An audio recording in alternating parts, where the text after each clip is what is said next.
Welcome to the Station Bakery and happy Halloween. So to get started, I melted down some white chocolate.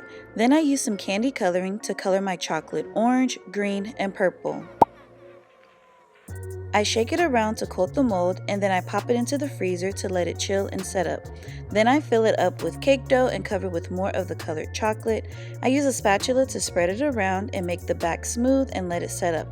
Then I pop it out of the mold and this is what it currently looks like. Now I'm using my edible paints to add on some extra details to make it look cute and kind of jungly and chic and fun and all that good stuff. Now I am adding the lettering. I am using a small projector to project the letters onto this cakesicle. Then I use my white chocolate and a cookie scribe to trace over those projected letters. The chocolate was fairly easy to work with. I made it kind of loose and I had a really tiny hole that I cut to make the writing easier.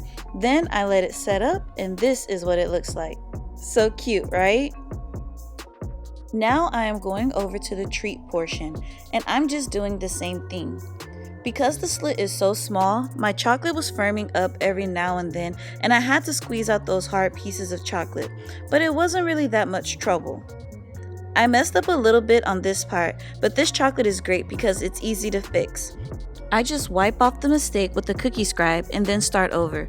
It's really forgiving and really fun and easy and will take your treats to the next level.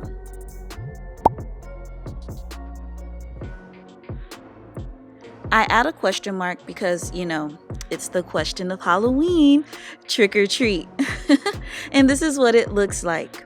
I drizzle more chocolate and add some cute Halloween sprinkles and some glitter, and then I packaged it in this box, and then also in this box, just to give you some ideas. So happy Halloween and check out these videos next. Until next time, peace.